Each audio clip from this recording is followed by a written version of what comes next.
തിരിച്ചു വരുമ്പോൾ 2 രാത്രി ഞാൻ ഉറങ്ങൂല, ഡിപ്രഷൻ ആവണ്.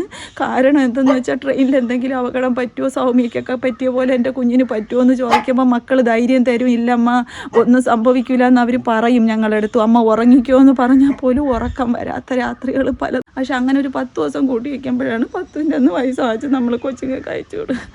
അല്ലാതെ ഞങ്ങൾക്ക് ഒരു നിവർത്തി സത്യം പറഞ്ഞാൽ ഇല്ല. സത്യം പറഞ്ഞാൽ ഞങ്ങൾക്ക് ആരുടെ ഒന്നും പറയാനില്ല. അനിയത്തിയെ വിളിച്ച് കൊച്ചിനെ എങ്ങനെ ഉണ്ടെന്ന് അറിയാൻ വേണ്ടി വിളിച്ചപ്പോൾ അനിയത്തി പറഞ്ഞു എന്തെന്ന് വെച്ചാൽ എടി നമ്മളെ ഞാൻ കയറി ഡോക്ടർ പറഞ്ഞ് കുഞ്ഞിനെ വിളിക്കാൻ പറഞ്ഞ് മക്കളെ നിന്ന് ഞാൻ വിളിച്ചപ്പം അവൾ ചുണ്ടനക്കാൻ ശ്രമിക്കുന്നുണ്ട്. കണ്ണ് തുറക്കാൻ, കണ്ണിൽ നീരുള്ളതുകൊണ്ട് കണ്ണ് തുറക്കാൻ, എന്നാലും ചെറുതായിട്ടൊന്ന് തുറക്കാൻ അവൾ ശ്രമിക്കുന്നുണ്ട്. മക്കൾ എഴിച്ച് വരുമെന്ന്, മക്കൾ എഴുന്നേറ്റ് വരണം, ഇവിടെ ഇങ്ങനെ കിടക്കാൻ പറ്റില്ല, ഞങ്ങളെല്ലാം മക്കളടുത്തുണ്ടെന്ന് പറഞ്ഞപ്പോൾ തല ഇങ്ങനെ കുലുക്കും പോലെ തല കുലുക്കി. ഞങ്ങൾക്ക് എല്ലാവരുടെ അടുത്തും ഞങ്ങൾക്ക് ഒരുപാട് നന്ദി. ഞങ്ങൾക്ക് അപ്പോഴത്തെ വെപ്രാളത്തിൽ ഞങ്ങളെ കുട്ടി നമ്മളെ വിട്ടിട്ട് പോകുമെന്നുള്ളൊരു പേടി കൊണ്ട് ഞങ്ങൾ എന്തോ പറഞ്ഞു. തിരുവനന്തപുരം വർക്കല സ്റ്റേഷൻ്റെ അടുത്ത് വെച്ച് ഒരു നരാധമനാൽ ആക്രമിക്കപ്പെട്ട പെൺകുട്ടി ശ്രീകുട്ടി ട്രെയിനിൽ നിന്ന് താഴെ വീണ അവളുടെ നില ഇപ്പോഴും ഗുരുതരാവസ്ഥയിൽ തന്നെ വെന്റിലേറ്ററിൽ തുടരുകയാണ്. ആ വീട്ടിൻ്റെ ഒരവസ്ഥ നേരിട്ട് കാണാൻ വേണ്ടി നമ്മളിവിടെ വന്നതാണ്. കരളലിയിപ്പിക്കുന്ന കണ്ണീർ കഥയാണ് വീണ്ടും ഈ വീട്ടിൽ നിന്ന് പറയാനുള്ളത്. അടുത്തിടെയായിരുന്നു ശ്രീകുട്ടിയുടെ വിവാഹം. അതിനുശേഷമാണ് ഈ കാണുന്ന ഒരു കുഞ്ഞു വീട്ടിലോട്ട് ശ്രീകുട്ടിയും അമ്മയും മാറിയത്. വിവാഹത്തിനു വേണ്ടി വാടകയ്ക്കെടുത്ത ഒരു വീടാണിത്. ഇവിടെയും അവൾ അധികനാൾ സന്തോഷത്തോടെ ജീവിച്ചില്ല. അവൾ ഭർത്താവിനെ കണ്ട് മടങ്ങും വഴി എറണാകുളത്ത് നിന്ന് തിരുവനന്തപുരത്തേക്കുള്ള യാത്രയ്ക്കിടയിലായിരുന്നു ആക്രമിക്കപ്പെട്ടത്. വളരെ മാരകമായ മുറിവുകളോടെ അവൾ ഇപ്പോൾ മെഡിക്കൽ കോളേജ് ആശുപത്രിയിലെ തീവ്ര പരിചരണ വിഭാഗത്തിൽ ചികിത്സയിലാണ്. അത്രയ്ക്ക് കയറും, പിന്നെ ഈ ഭാഗത്തേക്ക് വരാനേ പറ്റില്ല. അങ്ങനെയാണ് വീട് പോയത്. 2 പ്രാവശ്യം വീട് പോയി. ഈ വീട് മൊത്തത്തിൽ പോയിട്ട് പിന്നെ പഞ്ചായത്ത് ഇതിന് മുമ്പ് ഒരു വീടുണ്ടായിരുന്നു, അതിനും വെള്ളം കയറി. അത് കഴിഞ്ഞിട്ട് ഇപ്പം തന്നതാണ് ഈ വീട് ഞങ്ങൾക്ക്. ഇപ്പോൾ എന്ന് പറഞ്ഞാൽ ഈ 5 വർഷം ആയി ഈ വീട് വെച്ചിട്ട്. പക്ഷെ പണി തീർക്കാനോ പൂർത്തിയാക്കി നമുക്ക് ഈ ചിലവ് അവിടെ നിന്ന് ഇങ്ങോട്ട് കൊണ്ടുവരാനുള്ള ബുദ്ധിമുട്ട്, നമുക്ക് എല്ലാ സാധനങ്ങളും. പിന്നെ അമ്മ ഞങ്ങളും കൂടെ കഷ്ടപ്പെട്ട് എല്ലാവരെയും കയ്യിലും കഴുത്തിലും ഒക്കെ ഒത്തുപൂരൊക്കെ ഉണ്ടായിരുന്നൊക്കെ പണയം വെച്ചാണ് നമ്മളിത് ഇത്ര ആക്കി പറ്റിയത്. പിന്നെ എല്ലാവരും 5 മക്കളും 2 അമ്മമാരും ഒരു അമ്മാമ്മയും ഉള്ള വീടാണിത്. പക്ഷെ ആ മക്കൾക്ക് എല്ലാവർക്കും കൂടെ നമുക്ക് ഒരുമിച്ച് താമസിക്കാനൊന്നും ഈ വീട്ടിൽ പറ്റാത്തത് കൊണ്ടാണ് അവർ 2 മക്കളുമായിട്ട് വീട് ഒരു വാടകയ്ക്ക് എടുത്ത് മാറി. ഞാനും 3 മക്കളും ഉണ്ട് ഈ വീട്ടിൽ. അപ്പോൾ അതൊക്കെയാണ് ബുദ്ധിമുട്ട്. നമ്മളെല്ലാം വളർന്നതും ഈ വീട് ഇതാണ്. 5 സെൻറ്റ് പെരേടവും ഈ ഒരു വീടുമാണ് ഞങ്ങൾക്ക് എൻ്റെ അമ്മയ്ക്കുള്ളത്, ആകെ ഇതായിട്ടുള്ളത്. അത് ഞങ്ങൾക്ക് കുട്ടിയുടെ പിന്നെ അമ്മയുടെ വലിയമ്മ, ഏറ്റവും മൂത്ത ആള് ഞാനാണ്. ഏറ്റവും മൂത്ത ആള് ഞാൻ.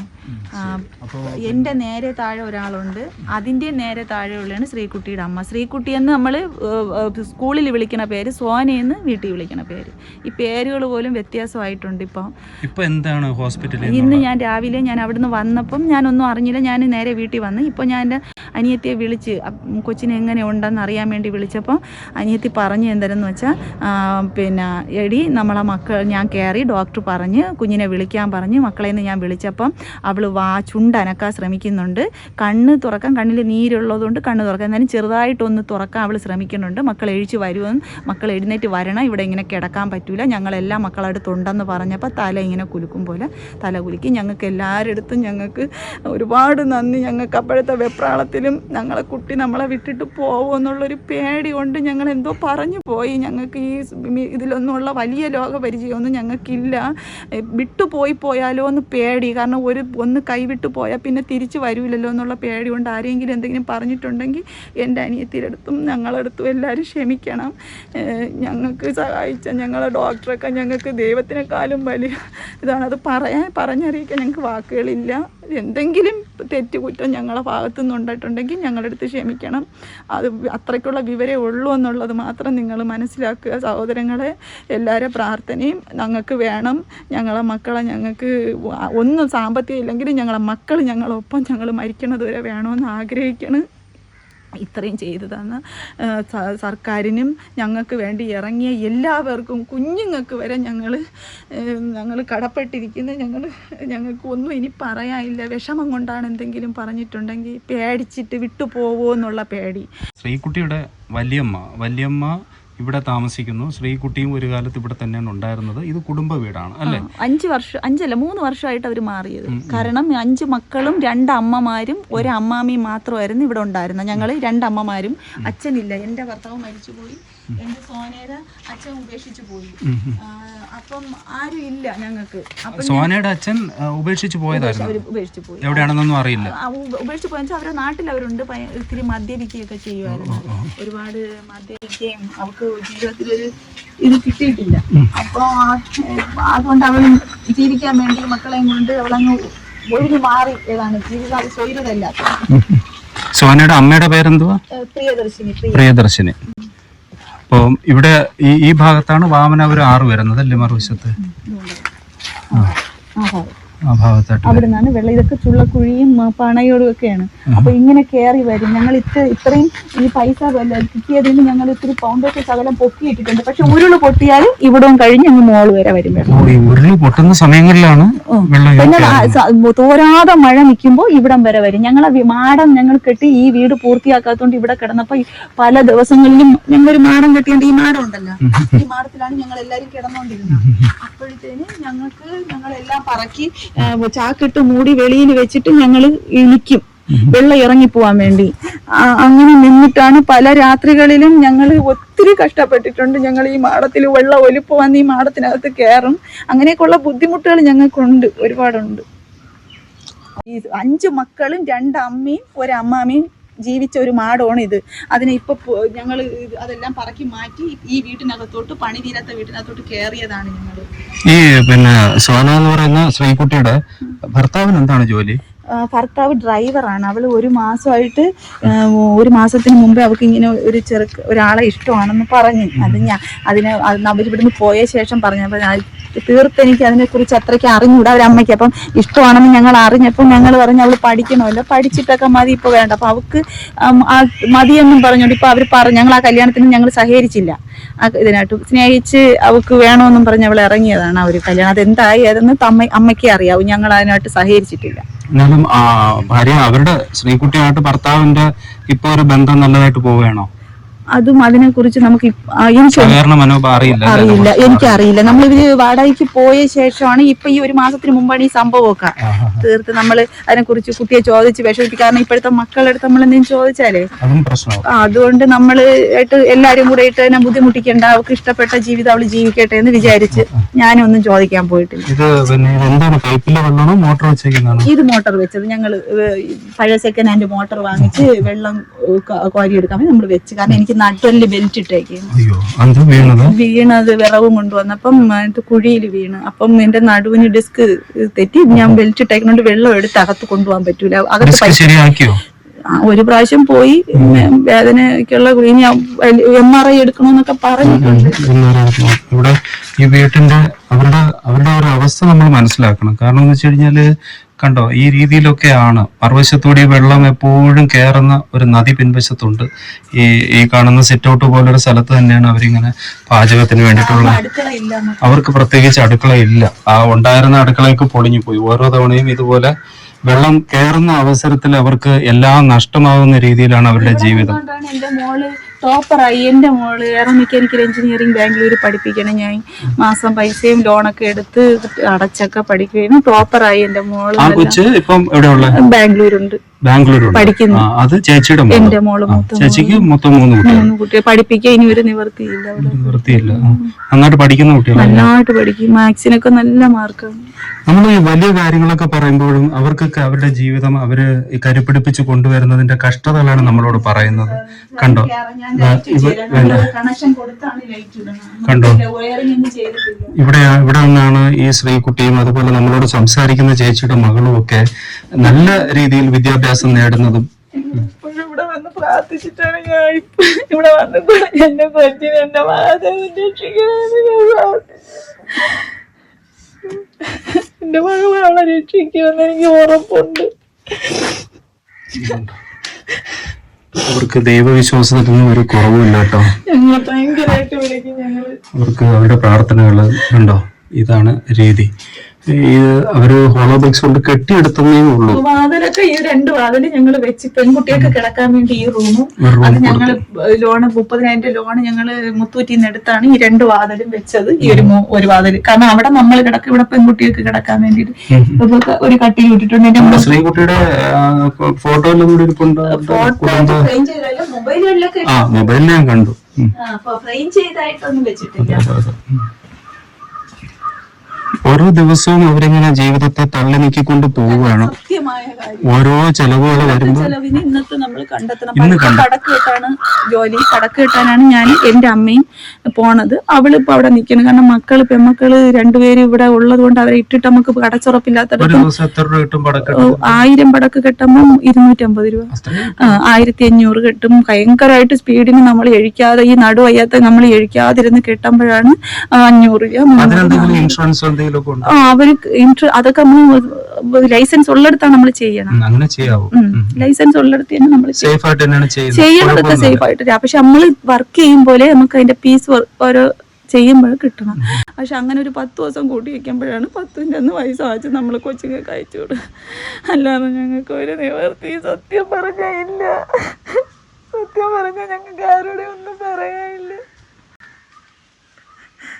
ഭയങ്കര ദയനീയമാണ്. പക്ഷെ എന്നാലും ഞങ്ങൾ 3 പേരും അവരവരെ മക്കളെ നല്ലപോലെ വളർത്താൻ ശ്രമിക്കണ്. അവർ നല്ലതുപോലെ ആവണമെന്ന് ആഗ്രഹിക്കണ്, ഭഗവാനെ വിളിക്കണ്. ആയാലും ആയില്ലെങ്കിലും അവർക്കും ഈ സമൂഹത്തിൽ ജീവിക്കണം. റെയിൽവേ സാറന്മാർ അതിന് വേണ്ടുന്നുള്ള നടപടി എടുക്കണം. എല്ലാ മക്കളെയും അമ്മമാർ കഷ്ടപ്പെട്ടാണ് വളർത്തണത്. അമ്മമാർക്ക് എനിക്ക് എൻ്റെ മൂത്ത മോള് ബാംഗ്ലൂർ പോയിട്ട് തിരിച്ചു വരുമ്പോൾ 2 രാത്രി ഞാൻ ഉറങ്ങൂല, ഡിപ്രഷൻ ആവണ്. കാരണം എന്തെന്ന് വെച്ചാൽ ട്രെയിനിൽ എന്തെങ്കിലും അപകടം പറ്റുമോ, സൗമ്യക്കൊക്കെ പറ്റിയ പോലെ എൻ്റെ കുഞ്ഞിന് പറ്റുമോ എന്ന് ചോദിക്കുമ്പോൾ മക്കൾ ധൈര്യം തരും. ഇല്ലമ്മ ഒന്നും സംഭവിക്കില്ല എന്ന് അവർ പറയും. ഞങ്ങളെടുത്തു അമ്മ ഉറങ്ങിക്കോ എന്ന് പറഞ്ഞാൽ പോലും ഉറക്കം വരാത്ത രാത്രികൾ പലതുണ്ട്. ഇന്ന് എനിക്ക് ഡിപ്രഷൻ കാരണം മക്കൾ അവിടെ പഠിക്കാൻ തുടങ്ങിയപ്പോൾ തൊട്ട് ഡിപ്രഷനായി സാറേ. ഡിപ്രഷൻ ആവണമെന്ന് വെച്ചാൽ ഉറക്കക്കുറവ്. അവിടെ ആരെങ്കിലും തട്ടിക്കൊണ്ടുപോയി എന്തെങ്കിലും ചെയ്യുമോ, കോളേജിൽ നിന്ന് തിരിച്ചു വീട്ടിലെത്തിയോ, ഈ പെൺകുട്ടികളെ നല്ല പഠിക്കണം, അവർക്ക് ദൂരോട്ട് പോയി പഠിക്കണമെന്ന് വലിയ ആഗ്രഹമുണ്ട്. പക്ഷെ പാവങ്ങളായി നമുക്ക് എന്തെങ്കിലും വന്നാൽ ആരും സഹായിക്കാനില്ല എന്നുള്ള പേടി കൊണ്ട് ഞങ്ങൾ അടച്ചു മൂട്ടി വെക്കും പോലെ എന്നിട്ടും തുറന്നു വിട്ട് ഇത്ര പഠിപ്പിക്കണം ഞങ്ങൾ. എന്തെന്ന് വെച്ചാൽ അവർക്കും ആഗ്രഹമുണ്ട് വലിയ നിലയിൽ ജീവിക്കണം, നമുക്ക് ഇവിടെ നിന്നൊക്കെ കരകയറണമെന്നൊക്കെ ഒരുപാട് ആഗ്രഹങ്ങൾ ഞങ്ങൾക്കുണ്ട്. മാക്സിമം ട്രൈ ചെയ്യണ്. ഞങ്ങൾ സത്യമായിട്ടും ഒരുപാട് ട്രൈ ചെയ്യണം ഞങ്ങൾക്ക് ഇവിടെ നിന്നൊക്കെ കരകയറി വരെ. ഈ കണ്ണീര് കണ്ടുകൊണ്ടിരിക്കാൻ എനിക്ക് കഴിയുന്നില്ല. ശരിക്കും ഇത് റെയിൽവേയുടെ ഭാഗത്തു നിന്ന് വലിയൊരു അനാസ്ഥയാണ്. കാരണം എങ്ങനെയാണ് ഓരോ സ്ത്രീകൾ അല്ലെങ്കിൽ മാതാപിതാക്കൾ ഈ വാഹനങ്ങളിലൂടെ കുട്ടികളെ പറഞ്ഞു വിടുന്നത്? ഈ ട്രെയിൻ എത്രമാത്രം ഇന്ന് അരക്ഷിതാവസ്ഥയിലാണ് ഓടിക്കൊണ്ടിരിക്കുന്നത്. ഓരോ സൗമ്യയായി, ഇപ്പൊ ശ്രീകുട്ടിയായി, അടുത്താര്, അങ്ങനെ ആ അവസ്ഥയിൽ മുന്നോട്ട് കൊണ്ടുപോകാൻ കഴിയാത്ത സാഹചര്യമാണ്. ഇതുപോലുള്ള ഈ ഗതികെട്ട അവസ്ഥയിൽ കഴിയുന്നവരുടെ പൂർണ്ണ ഉത്തരവാദിത്വം, അവർക്ക് പുതിയ വീട്, ആ കുട്ടിയുടെ ഇനിയുള്ള കാലത്തെ ചികിത്സ, അതിൻ്റെ വേണമെന്നുണ്ടെങ്കിൽ ജോലി, ഈ കുടുംബത്തെ ഇനി റെയിൽവേ നോക്കണം. അതിന് ആ കാര്യത്തിൽ സംശയമൊന്നും തന്നെയില്ല. മാനുഷിക പരിഗണന ഗവൺമെന്റിന്റെ ഭാഗത്തുനിന്ന് എല്ലാ രീതിയിലും കാണിക്കുകയും വേണം. കാരണം ഇത് നേരിട്ട് വന്ന് കാണുമ്പോൾ ഹൃദയം തകർന്നു പോവുകയാണ് ഈ കാഴ്ചകൾ. ഓരോ വർഷവും അവർ ഇത്ര കാലം ജീവിച്ചു. ഈ കുട്ടിക്ക് ഇപ്പൊ 19 വയസ്സായി. 19 വയസ്സ് വരെ ഈ വീട്ടിൽ നിന്ന് ഈ കുട്ടിയെ പഠിപ്പിച്ച് അവര് കരകയറ്റാൻ വേണ്ടിയിട്ടുള്ള പാടുപെടുന്നതിനിടയിലാണ് ഇപ്പൊ ഈ ഇടുത്തി വീണതുപോലെ ഈ ഒരു പ്രശ്നം ഉണ്ടായിരിക്കുന്നത്. ഇവിടെ ഞാനിപ്പോ വന്ന് നിൽക്കുന്ന സ്ഥലത്തിന്റെ അപ്പുറത്ത് വാമനാപുരം 6 കുഴിയാണല്ലേ.